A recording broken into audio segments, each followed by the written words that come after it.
Welcome to the staff of School District 227, my colleagues from Southland College Prep and Madison School District 162. It's my pleasure to welcome everyone to today's professional development presentation. In January, Dr. Richard Watson, a distinguished emergency medicine physician and founder and CEO of his own emergency medicine staffing company, spoke to us regarding the coronavirus vaccines that were becoming available to school district employees. As we meet today, many of us have planned to get or have already obtained one or both doses of an approved COVID-19 vaccine. We invited Dr. Watson to return this afternoon with updates on the coronavirus and CDC guidelines for individuals who are and are not vaccinated. He will talk about what precautions are needed during the vaccination period and what unvaccinated people need to do to keep themselves and others safe. Following his presentation, Mrs. Dusky will moderate a question and answer period. If you have questions during the presentation, be sure to type them into the chat box. The afternoon will end with remarks from our superintendents, Dr. Blondine Davis and Dr. Johnny Thomas. Good afternoon, Dr. Watson, and thank you for joining us today. Good afternoon. Thank you for having me again.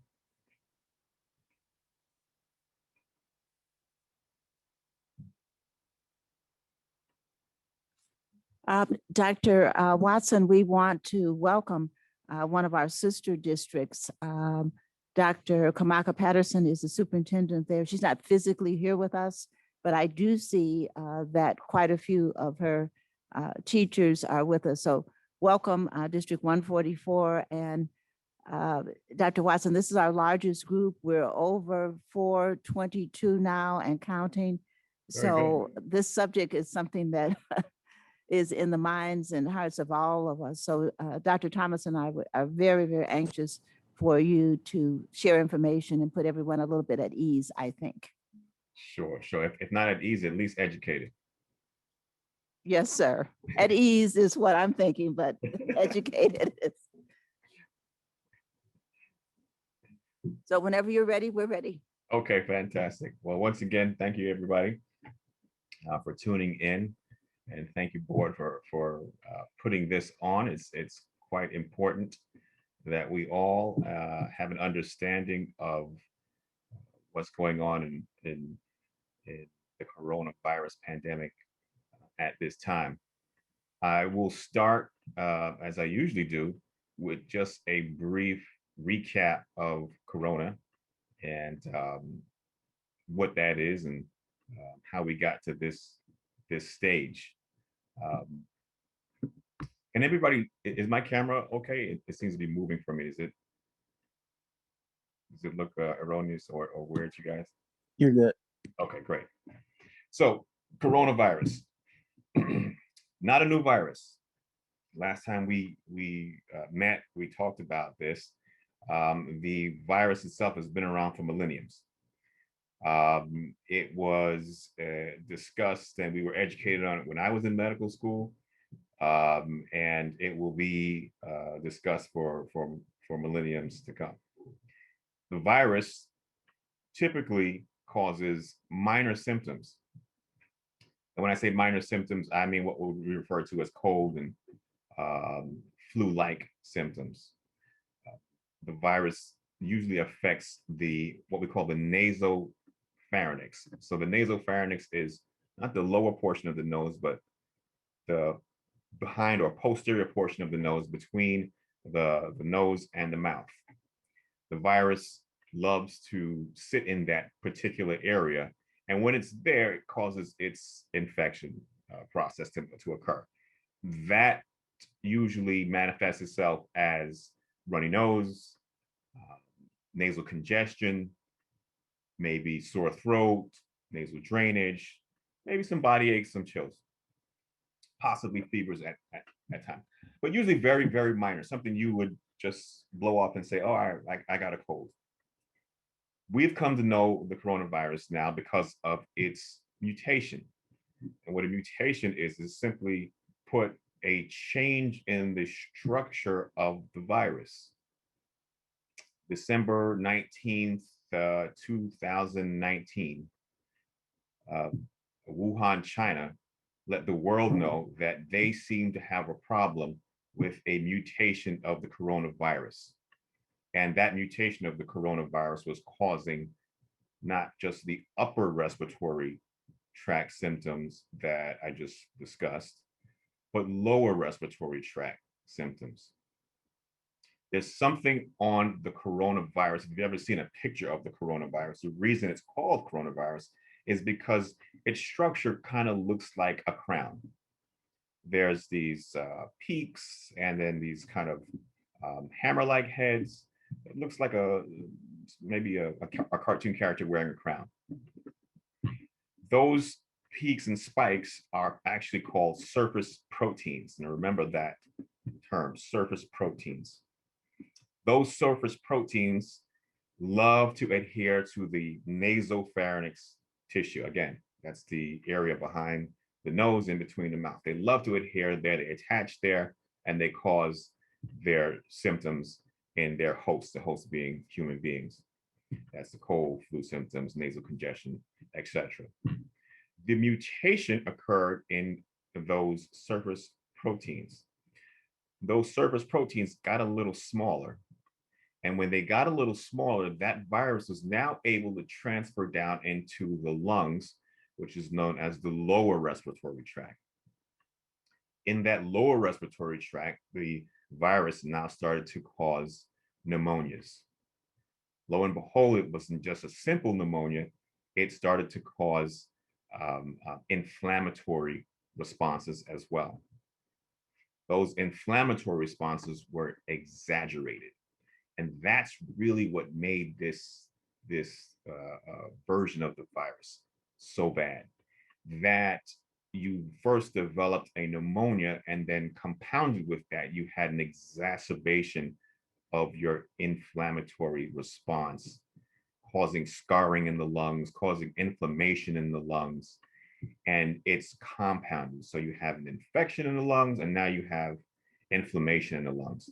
And if anybody's ever had bronchitis or asthma, you know what inflammation in the lungs feels like. It's swelling of the lung airways. It makes it more difficult to breathe, more turbulence for air trying to get through. And so that's how this virus became such a infamous virus, infamous version with a significantly higher morbidity and mortality.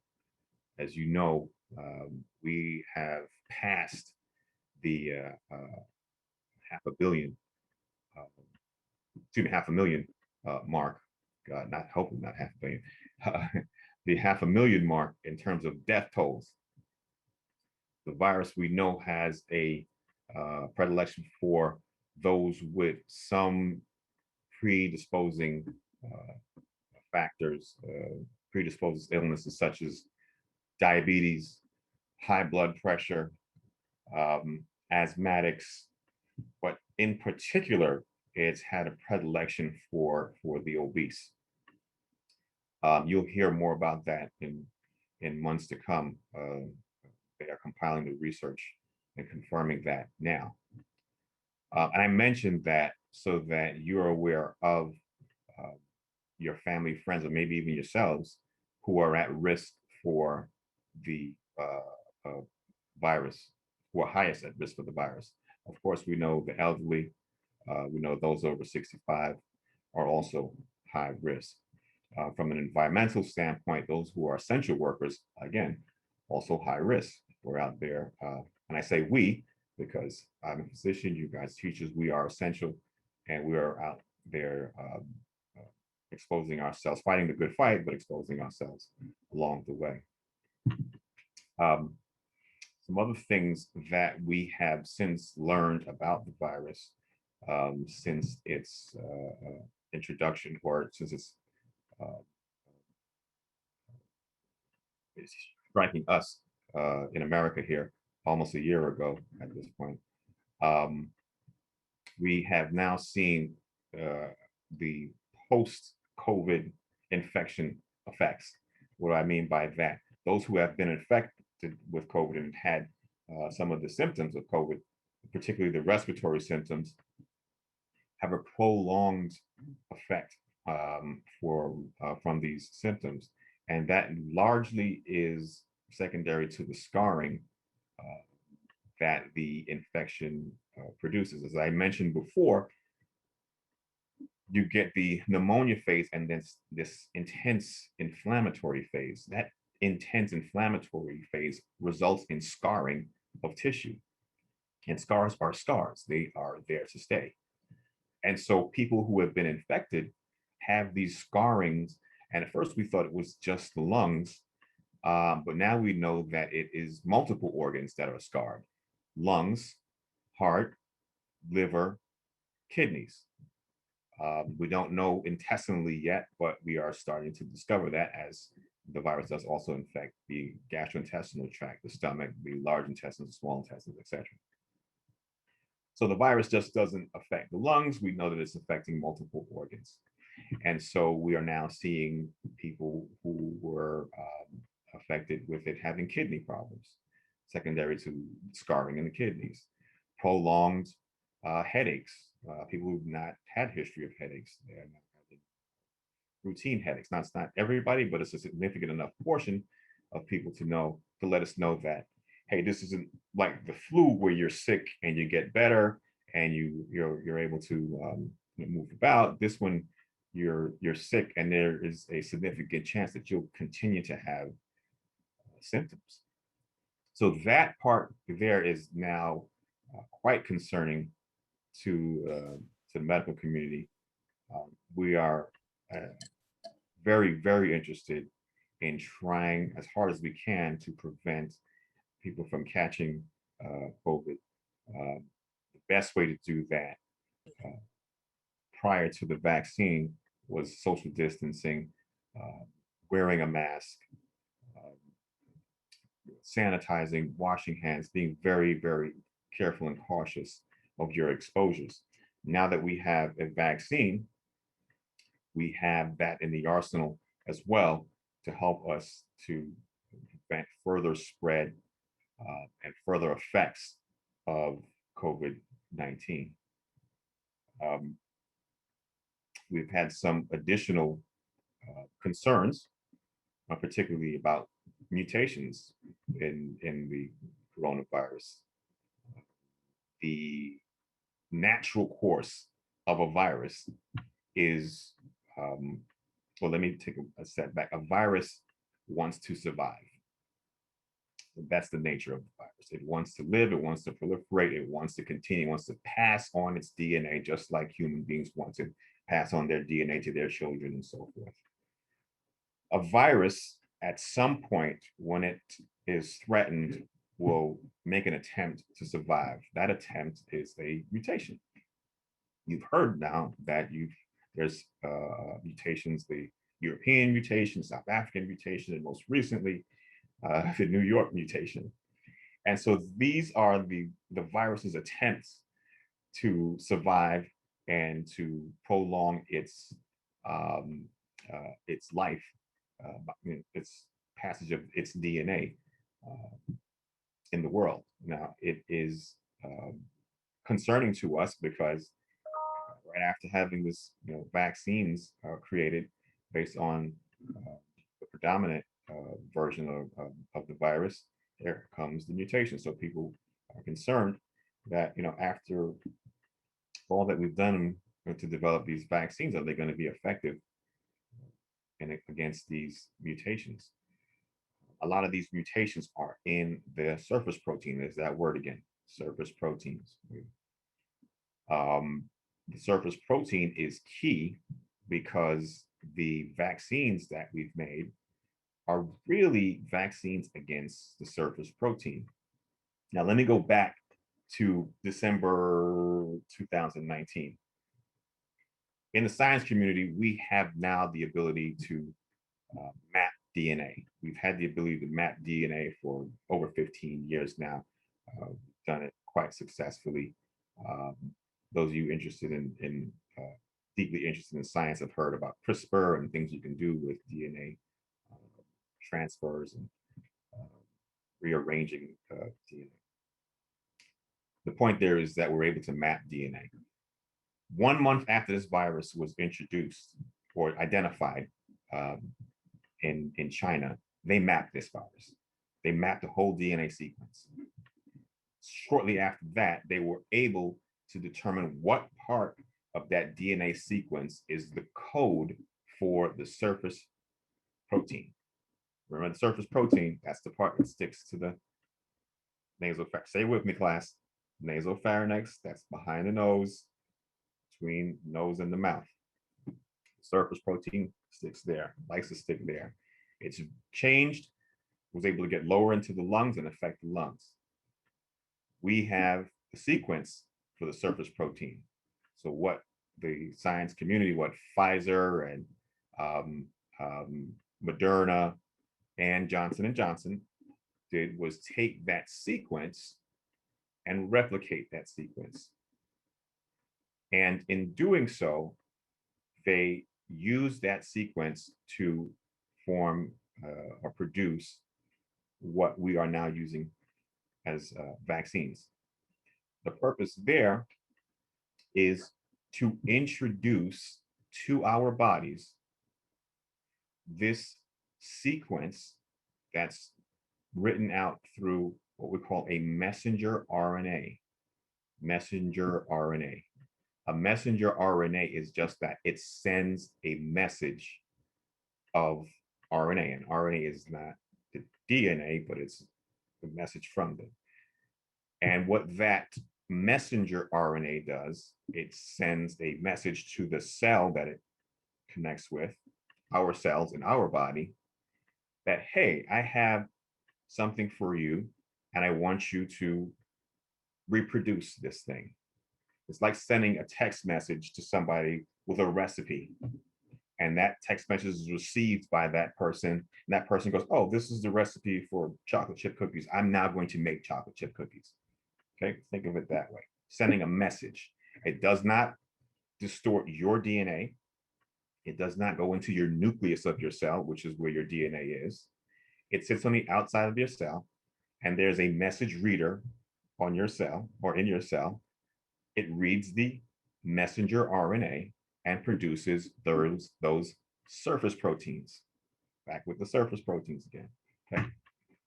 Once your cells reproduce the surface protein that looks exactly like the virus's surface protein, the cells then release that into the body because the cell itself dies, or because it expels it and says you don't belong here. It expels it into the body, and the body now recognizes a foreign invader. Those surface proteins are recognized as a foreign invader into the body, and the immune process begins. Your T cells and B cells are angry that this invader has come into the body, and they go to work. You produce what's called IgM and IgG. IgM and IgG, those are antibodies. IgM, IgG are produced, and they start fighting those surface proteins. IgM attacks them first. They say, hey, you don't belong here, get out of here. And they try to restrain and restrict the growth of the reproduction of those surface proteins. And then the IgG, which is very, very intelligent, they understand what that surface protein looks like. They find out everything about it, and then they produce a whole army that will attack that surface protein if it ever shows up in the body again. This is how you become immunized. So the vaccines that are currently available, Pfizer, Moderna, Johnson & Johnson. AstraZeneca is also a company that was given $1 billion by the United States government to produce a vaccine.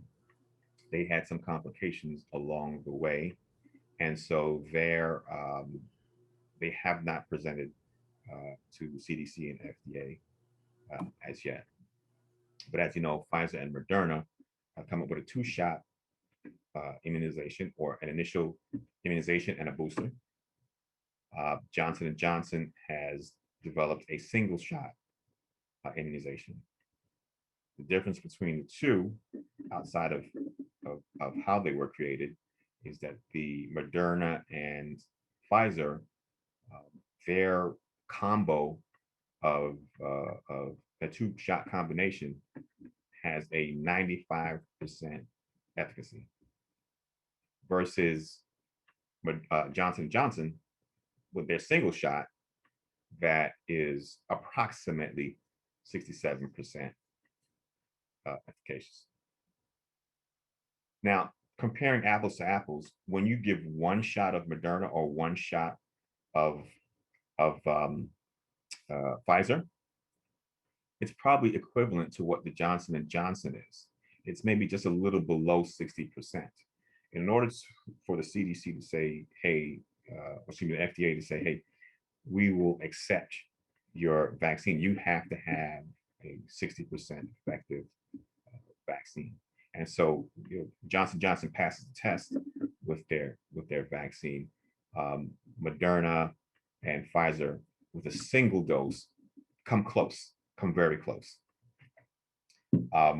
So that is a bit of a summary as to where we are now, how we got here, where we are now, where we are with the vaccines. And if I missed anything, I'm sure we'll cover it in some of the questions, but we can open it up to questions now.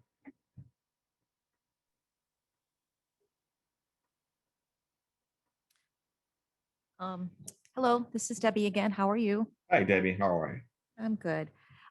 Many of the questions were about the differences between the shots, but I think you've done a really good job explaining the differences. Mhm. But one person does ask, is J&J really safe even though it's only at the 60% efficacy rate? It is safe. Again, J&J, they did, so they had study in South Africa, Brazil, as well as the United States. And they had a total number of patients, just J&J, of between 60 to 70,000 patients. Now, Pfizer and Moderna together had about the same number. So J&J did a pretty extensive study regarding the efficacy of their vaccine. So they're safe in that aspect. As a matter of fact, the CDC has, the FDA has reviewed and said, they can, they've given them the go ahead to start production in the United States, or dispensing in the United States. There is a difference, another difference between Moderna, Pfizer, and J&J, and that's in how they transport the surface protein mRNA into the body. J&J, or Johnson & Johnson, otherwise known as Janssen, they actually use another virus, and they piggyback the mRNA sequence into this virus called the adenovirus. That virus typically causes colds. It's very common. Again, nothing that you would necessarily complain about. You say, "Oh, I got a cold." That virus causes that. So they're introducing a diminished, weakened version of that virus and attaching the mRNA sequence to that. Think of a Trojan horse, right? They use this other virus to bring the surface protein sequence into the cells. Whereas Moderna and Pfizer, they're actually using a cholesterol particle to bring that into the cell. So the cholesterol particle is the Trojan horse in those vaccinations. Now, the reason why it took Johnson & Johnson this long versus Pfizer And Moderna is because Johnson Johnson uses older techniques, having to use eggs and embryonic cells from the eggs and so forth. And Pfizer and Moderna don't need that technique when they're producing this cholesterol particle, as they call it, the nanoparticles. It's interesting. I've heard people hear the term nano, and if you're on Google or social media, immediately people hear nano and think, oh, there's some sort of robotic entity that's entering your body, and they have robotic capabilities, and they'll spy on you and things like that. I've heard all kinds of different theories, but the nanoparticles are just referring to this very small cholesterol envelopes that's carrying this mRNA. Dr. Watson, I just would like to have you clarify a little bit on the percentages in terms of the vaccinations. I know, the Moderna and Pfizer upper 90s, and you mentioned 60s for the Johnson & Johnson. Yeah. I know a lot of people out there have seen it reported that Johnson & Johnson is around the 86% mark, but I thought that was in preventing severe and profound illness. So can you just talk about the differences in those numbers and what people are seeing being reported? Yes. So the 67%, which is what Johnson & Johnson reported, it was preventing disease, right? So you don't get the infection. Your body is ready to defeat coronavirus on contact. Okay. 95%, same thing with Moderna and Pfizer, defeated on contact. So when we get back to the, say with me now, nasopharynx, come on, class. When the virus gets to the nasopharynx, the body reacts, those IgGs come out and they attack that virus. The virus never really gets into the body, doesn't get into the cellular level. Okay. With 67%, that means some portion, 33%, may still have the virus get into the body's system and cause some milder reaction. So that's where we get the prevent severe disease part, right? If the virus never gets into your system, if you're just carrying it in your nose, but it never really gets into your system, you're not going to be sick.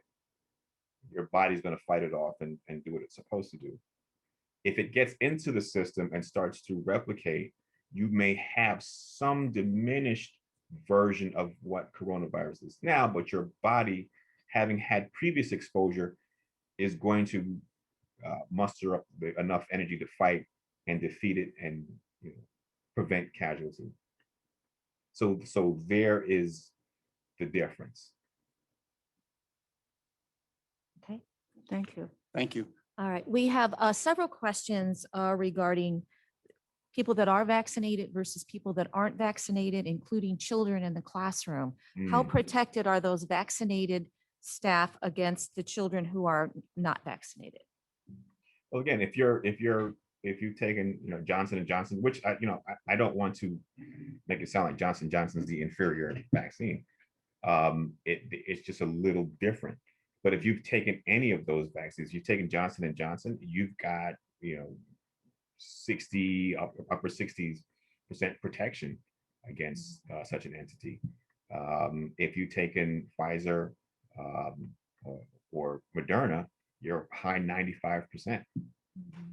And so, a normal person who's got a good, strong immune system on a routine day, you're going to have that level of protection. But again, the more people that participate, the more people that become vaccinated, the less likely that the virus gets to go from person to person and replicate. And so your chances become significantly diminished. So it's not only the internal protection, but it's also the fact that the virus can't replicate that helps you stay protected. So to make a very short answer, that person who's vaccinated in that classroom, even if there's children in that class who may be carrying the virus, I'm significantly less worried about that person. If they get sick, it'll probably be very, very minor, maybe not even enough to complain. So then if somebody who is fully vaccinated gets the virus, do they need to quarantine and see a medical professional as well? The funny part is they probably wouldn't even know. Oh, okay. They probably wouldn't even know. Mhm. They may, and I've had patients who've had it twice now, Mhm. and some with, some very, very healthy people. And the second time they got infected, they felt sick the first day. Mhm. They felt like they were coming down with something, and they got very scared because it reminded them of COVID. Within 24 hours, in many of the cases, within 24 hours, they felt better. And those are people who still were maintaining antibodies at the time. Now I've had people who got sick a second time and didn't have any antibodies, and they got sick Mhm. again. So the antibodies is the key factor there. We have a few questions also about people with autoimmune diseases and how will the vaccine impact them? Well, those folks should definitely get immunized. The question behind those folks who are immune depressed is how long will the antibodies persist, and how much protection will they have? For those folks, after they've gotten a vaccine, I recommend that they get tested for antibodies. Not immediately, but let's say 3 months, 6 months down the road, just to check and make sure that they still have the presence of antibodies. I just got a question about the DNA. I think you already mentioned that the vaccine does not change the DNA in anyone's body. Yeah, but Is that's that- important. That's very important that we repeat that, though, because that is a huge, huge discussion and a huge fear Mhm. that people hear mRNA and DNA, and they need to really understand what that means. The DNA is not affected, though. The DNA sits inside our nucleus. This messenger RNA is simply delivering a message. It is not changing anything. It is not entering the nucleus of our cell. It is not changing anything about our structure, about our DNA code. It is delivering a message telling the cells in our system to produce this surface antibody, this surface protein, excuse me. And then subsequently, we make antibodies against it. So to be clear, it does not affect our DNA at all. Mhm. So if there are unvaccinated people in the building, like children, lunchroom staff, working with vaccinated people, a lot of the questions that are coming across are, can they carry the virus to the person who's vaccinated and then home to their families or their unprotected children? Yes. Yes. As I mentioned before, the vaccine will give you protection. Mhm. It will allow you to make antibodies. The virus can still get into the nasopharynx, and you can still carry it there. It may be minutes or days before your body kills it from, where it is in the nasopharynx. But during that time, there's a possibility that you wipe your nose, touch your face, what have you, and you transport that virus that's not going to harm you because you're protected, and you transfer it to someone else who's not protected. And for that reason, we still encourage, even though you're vaccinated, we still encourage you to wear a mask, to sanitize, and to be mindful of your social distancing. Now, I will tell you, I just had 3 of my colleagues over, all 3 of them vaccinated, and we didn't have our masks on. We were, in a small group. We knew we were vaccinated. Nobody had any symptoms. we didn't have our mask on. We also, upon arrival and departure, still sanitized, still did everything to, if there was any germs, to make sure that we appropriately cleaned. But you're safer, significantly safer around people who have been vaccinated than you are when people are not. Another question just came through. IDPH is still recommending 6 feet for general public, but in schools, they're saying that 3 feet distance could be okay. However, our district is still remaining with the 6 feet social distancing. Yeah, Mhm. I like your district.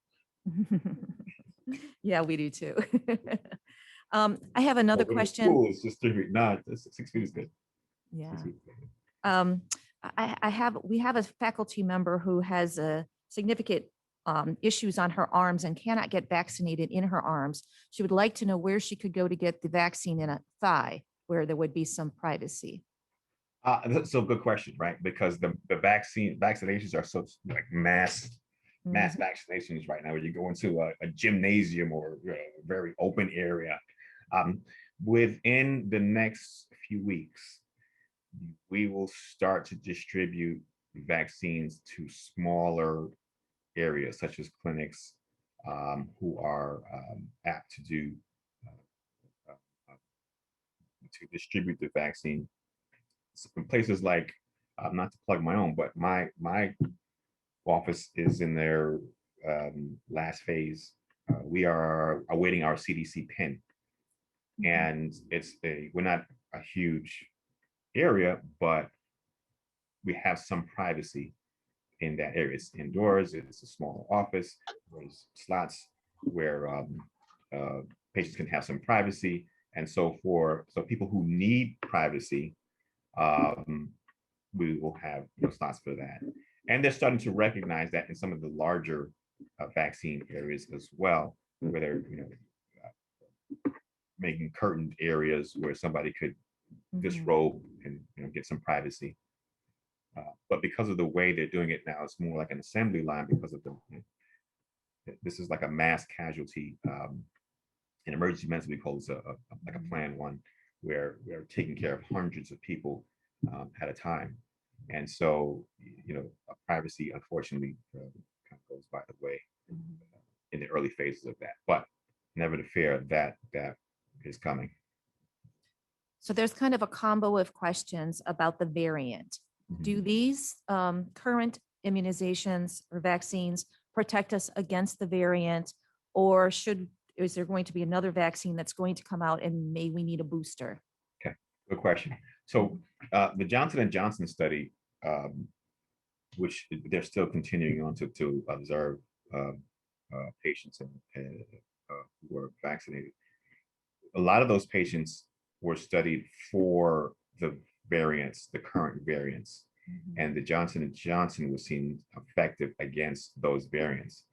Right now, they are looking at both Moderna and Pfizer, and what they're doing is drawing blood from patients who have been vaccinated with either Pfizer or Moderna, and they're introducing the variants into that blood and seeing what kind of reaction is occurring.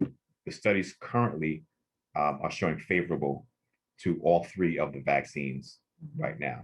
So again, that surface protein has some variants, but not enough to fool the body. What the body is not going to, a vaccinated body is not going to attack that opponent. So right now they look good. Studies look good. And can you speak to the swollen lymph nodes that some people, as a side effect, that some people can confuse as cancer? Very interesting you said. I saw a patient yesterday, and he had his vaccine in his left arm. After the first dose, he had swollen lymph nodes. And typically, if you get shot in the arm, you will get it under the clavicle area here, clavicle area, right along here, in the armpits here, and maybe if you're getting it in this arm, in the back of the neck or the posterior aspect of the neck. That is not uncommon. And over time, those will get smaller and they'll go away. That is the body's reaction to a foreign entity. the lymphs are lymphatics is one of your earliest defenders in the body, and they are trying to filter out anything that does not belong there, and so they react, they become enlarged, and then it takes a while for them to come down. I'll give you just an interesting story. When I was a resident, everyone knows when you're visiting the peds wards and the pediatric emergency, there's a lot of pediatric germs running around. And so, every resident that would go through a peds ward would end up getting some kind of upper respiratory tract infection and lymph nodes. And I had a lymph node in my neck for about 8 years that was, wouldn't go away. It's not cancerous, it's mobile, it moves around. But just to let you know, those things do happen. They are part of the immune response. If it's small, less than the size of a pea, and you can move it around, and it's the same size that you had your immunization on, it's because of your immunization. If it's outside of that and you're worried about it, please have a physician take a look at it.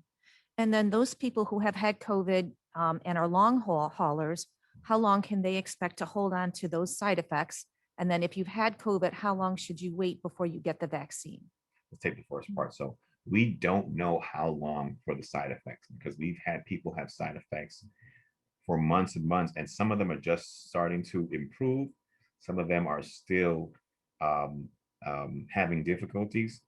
And so again, we've just reached a year where we proclaimed a pandemic. And so while we hoped it wouldn't last this long for many of those post-COVID folks, we're still looking, we're still studying. And it's not just physical effects too. Mark my words, you're going to hear a lot more about post-COVID anxiety, post-COVID depression.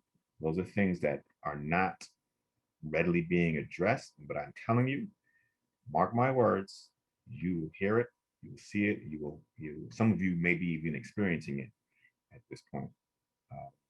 But we're still looking at all those, post-COVID events. Now, in regards to the second part of that was how long to wait for a vaccine? Okay. After COVID. And so my recommendation, if you currently have antibodies, and you can get tested for antibodies. If you currently have antibodies,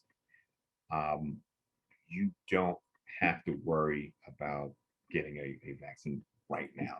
You have some time before you can get that vaccine. So you can get your test for antibodies, and if you still have IgG antibodies, then great. You're one of those people that's able to hold off a bit longer. If you were sick with COVID before and you're no longer showing the presence of antibodies, as soon as it's your turn, go get that vaccine. And then I know we're getting close to our 3 o'clock mark. As different groups are being vaccinated, when do you believe that it will be safe for schools to fully reopen, children to be in the buildings, and the impact of nationally it being just a lesser impact on how we all live our lives? I'll speak specifically towards the schools. Okay. I think once you get the majority of the adults in the school vaccinated, I think you're able to allow children to come back to school. And I'm speaking specifically for the safety of the staff. What those children bring home to their parents or what have you is a different story. I'm talking about having an environment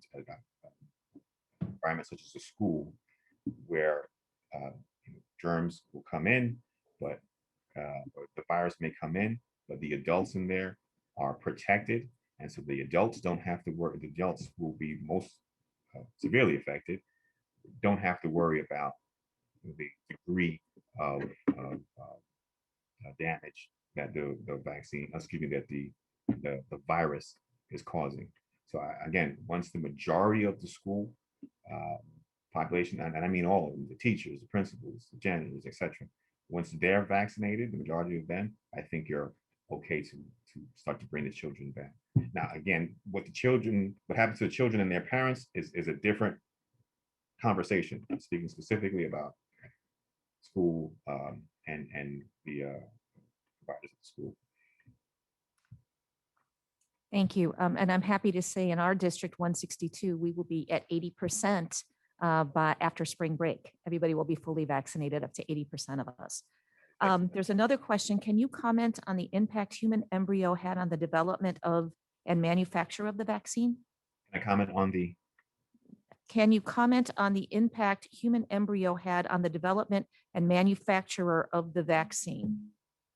So that's something I investigated and still investigating because I'm Catholic, and you know, as Catholics may know, the Archdiocese has said, you know, if Johnson & Johnson is all you can take, then okay, but they prefer that you don't take Johnson & Johnson because of the involvement of embryos. Now, to my knowledge, and again, I have to go back and research this more. These were animal embryos. These were like eggs and chicken embryos, things of that nature. And I don't know to what extent that human embryos were used in that. I was surprised when I heard that. So that's as much as I can say about that because I don't have any evidence to say otherwise. Yes. I just had a question. Could you expound on the ingredients in all three of the vaccines? Yes. Okay. So let's go with the simplest of the vaccines, which is the Pfizer. Pfizer has a few ingredients. When I say a few, I mean literally a few ingredients. I mentioned before they have that produced cholesterol ring, that nanolipid, which is a very small particle of lipids that they inject the mRNA sequence into. So that's the mRNA sequence and the cholesterol ring. They have sodium chloride, potassium chloride, a little bit of ethanol, which is alcohol, a little bit of sucrose. So that's sugar, little alcohol, sodium chloride, and potassium chloride, salts. That's basically saline. If you've ever been to the hospital, got an IV, same thing. Maybe a little bit of alcohol in it, but it's basically saline. The reason why I say that one is so simple is because it lacks preservatives. There's no metals, there's nothing in there to preserve it, which is why it has to be kept at negative 94 degrees. I hear people say, oh God, it's got to be kept at negative 94 degrees. I don't want to have anything to do with that. It's got to be kept at negative 94 degrees because it's the purest of all the vaccines. It's not much to it. If you allow it to stay out of cold temperature too long, it will break down, as things should. Organic things break down. They should not persist and last for very long times.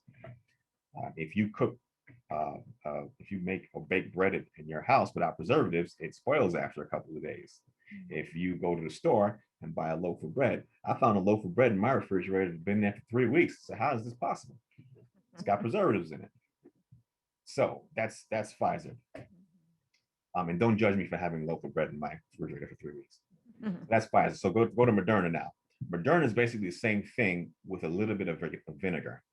And it's that little bit of vinegar in there. It's the same compound as vinegar. It's not actual vinegar. That vinegar-like compound allows you to keep Moderna at you still have to keep it at a cold temperature, but it allows it to last for a month at a cold temperature. Okay. Now, Johnson & Johnson is a traditional vaccine. So in Johnson & Johnson, you have preservatives, and I do believe there is some small amounts of metal in that, which is typical in a vaccine. Vaccines traditionally have metal in it. So vaccine by Johnson & Johnson is a traditional medium, traditional vaccine. Moderna and Pfizer are newer developments without preservatives, or in the case of Moderna, without significant preservatives, and that's why they have to be kept cold and transported cold. Is that all? Mhm. Can we just ask him to weigh the side effects of the vaccine versus actually getting COVID-19? So the question is it better to get the vaccine and suffer the side effects than to get COVID-19? Oh, You know, I should have, I'm glad. Who asked that question? Give him a high five. Dr. Johnny Dr. Thomas. Johnny Thomas. Come on, Johnny. High five. That's an excellent question and a great topic. I had an interesting conversation with some peers on a national panel about 2 weeks ago, and the conversation was around continuing to do what we are doing, mask and what have you, versus getting the vaccine. And my argument was this: knowing what we know now, where even the asymptomatic, that means the patient who does not have any symptoms at all, catches COVID, has no symptoms, we know that those patients still get organ scarring. Still, they still get the lung scarring, they still get the kidney scarring, even though they had no symptoms whatsoever. Knowing that versus protecting yourself with a vaccine, for me, it is a no-brainer. I am a high-risk person. I'm a physician who treats COVID patients. I'm in front of COVID multiple times a day, active COVID multiple times a day. It was a no-brainer for me to say, let me protect myself and take my chances. Although, to be honest with you, I studied the vaccines and their process, and it really wasn't much of taking a chance. I'll be honest. And I know people are concerned, well, I don't want to take a chance on it. I studied them, and as a physician, as a scientist, for me, it was not taking a chance. I knew exactly what I was getting into, and I said, this is the right thing to do. But for everyone else who may not understand it to the degree I understand it, weigh your risk. You can take the vaccine and have what happens after the vaccine, where people complain about the aches, the pains, the feeling like the punch in the arm and the fatigue. Those are the two most common, by the way. They feel like they have a sore arm and they're fatigued. Two most common complaints after getting away. That is part of your immune response. That's what the body does when it is prepping against a foreign invader. That can be expected.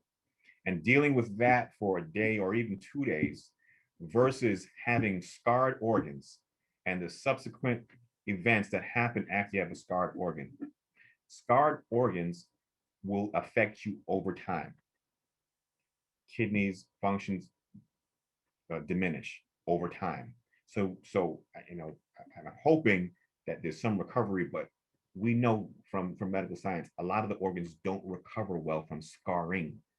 I would rather not have scarring in my organs than, I would rather not have that and have maybe an ache or of a day or two versus scarring over years. Okay, somebody did just ask, how do you know if you have organ scarring? And that will be our last question. I'll turn it over to the superintendents after that. Mhm. So let's talk about the asymptomatic patient, right? Because that's the one that kind of startled the medical community. We discovered just in the medical community having people come to the emergency department and getting an x-ray or a test that we didn't expect to see scarring. And we were finding that, lungs capacity was diminished, lungs were scarred on x-ray, kidney functions were decreased. And the only thing that was correlating with it was a past or a positive antibody test for COVID or past infection for COVID. And so, we knew that it was affecting the lungs. That was no secret to us. We just didn't know what was happening in the asymptomatic patients. So again, you have multiple organs that are being scarred, including the heart, the lungs, the liver, and the kidneys.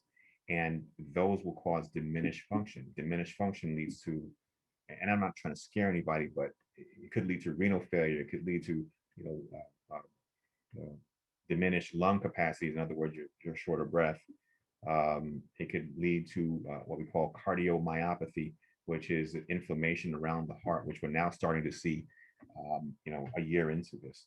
So this virus is this virus does not want to go away. This virus wants to leave a lasting effect, and we really have to start treating this virus with the respect it deserves, and fight against it through being um, uh, socially distant, wearing our masks, sanitizing our hands, and when you are able, if you are um, um, not an anti-vaccine person, then sign up and get this vaccine. Dr. Watson, we're monitoring the chat and I see something that keeps occurring. I was not aware of this. I haven't heard this on the news, but the question was from some source, apparently over 1,000 people are dying by taking the vaccine. I have not heard that, but would you comment on that? Because we do want to be transparent and answer any question that has come to us. Yeah, too.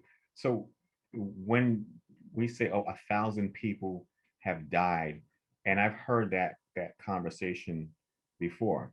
I've looked at it, I've researched, I said, I have not, and I'm not saying that I'm not correct, but I have not encountered an episode where it was reported that someone died and it was directly linked to the vaccine.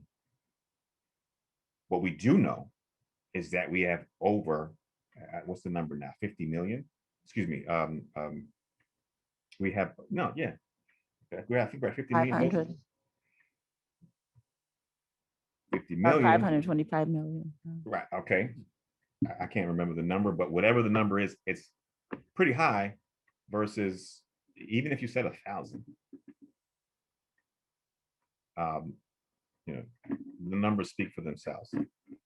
Again, I have heard people relate deaths to the vaccine with, in the science community, no clinical correlation, no scientific correlation. There was a death, the person had a vaccine, it wasn't immediately, but they had it 1 or 2 weeks later, they blamed it on the vaccine. I think you have to take the news with a grain of salt and consider the source. Not just consider the source, consider the evidence behind it. Because as a scientist, it's not enough for me to hear about something. I need the evidence, and I'm waiting for that evidence. Thank you, Dr. Watson. When I took the first shot, I was very ill. And I define that based on the fact that I'm almost never ill. And so for 48 hours, I was miserable. I was concerned. And so I thought that taking the second shot, I would have something much more serious would happen to me. So I armed up, and by that I mean medical help on call so that I could get nothing happened to me. And Yeah. so I say that and share this with everyone. I totally agree that everyone should be concerned, but I think what we have now are just a couple of things. Number one, Dr. Thomas and I, and Dr. Patterson, all of the superintendents in the state received the new guidance from the state board yesterday. And on our side of the house, meaning Southland and 162, we will continue to mask. We're going to mask through 2021, even if we're vaccinated, and we're now at 80%, we're going to continue to mask. We're not going to redefine social distancing because the redefinition is from 6 feet to 3. Then your next thing you know, we're 1 foot and so forth.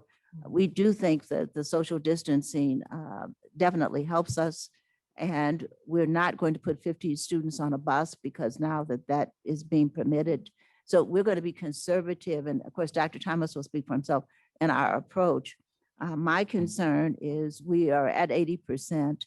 To everyone listening, to me, this educational bubble, because we have children now, we're going to have more children coming. And the only thing that I know are those things that we have been doing. And now we have the vaccine, and we need to protect ourselves as well as everyone in our environment. And so I'm pleased with the 80%. I'm going to be even more pleased as we move forward towards the 100%, unless your doctor has indicated that he does not wish you to do that. So all of the conspiracy theories that are shared with me and all those kinds of things, Yeah. I try to look at that and simply smile.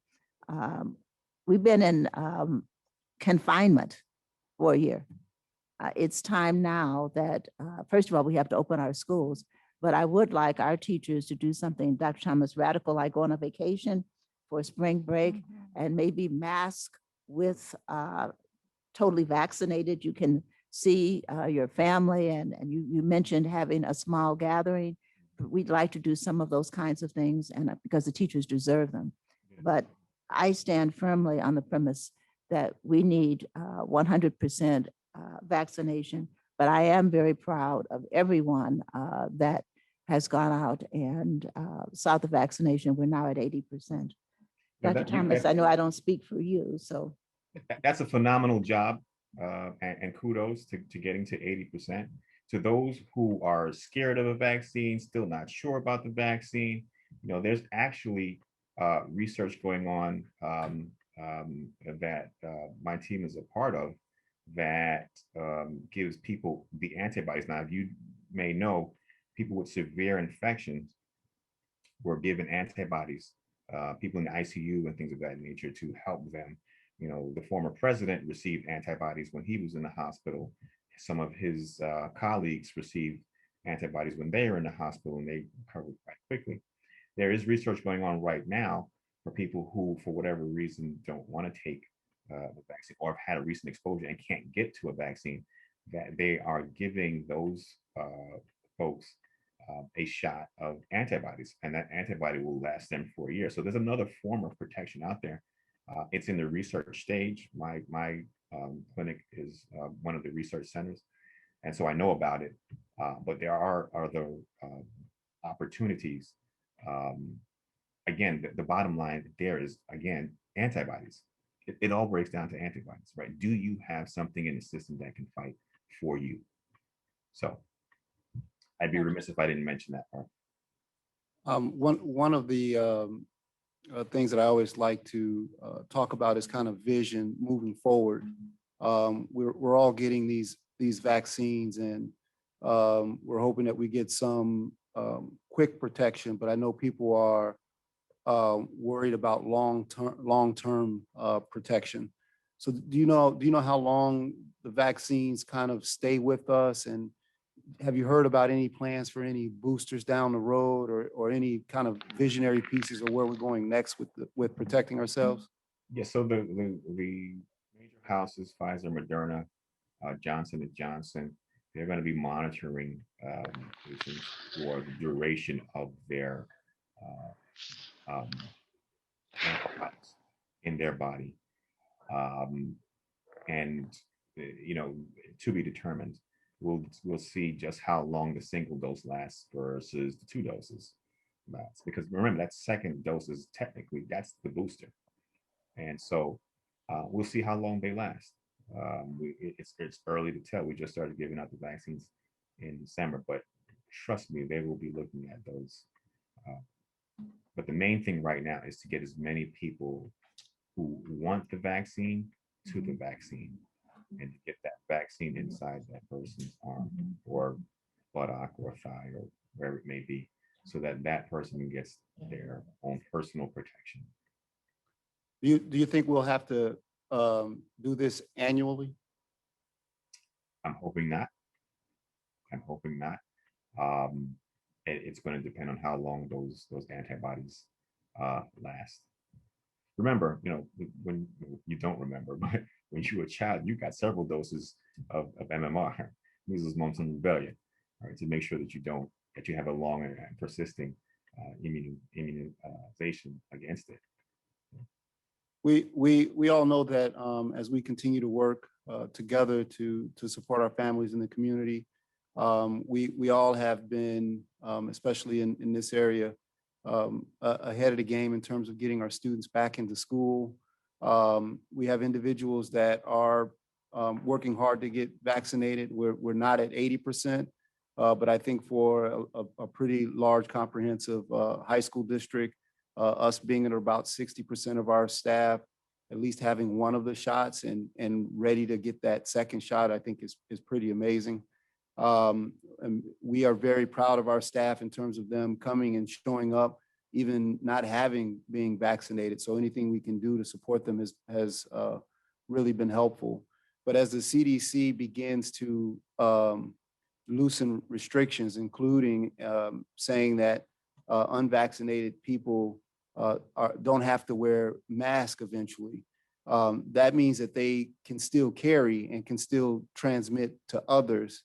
And I just think it's very important that we remember that and we do whatever we can to protect ourselves from any illness. And so I just wanted to make sure that we emphasize that even though we're vaccinated, we can still carry. And if you're not vaccinated, you are an extreme risk. And so we just want to make sure that as we begin to shift back to our normal environments, which in these days, I don't know what that means anymore, that we do whatever we can to protect ourselves moving forward.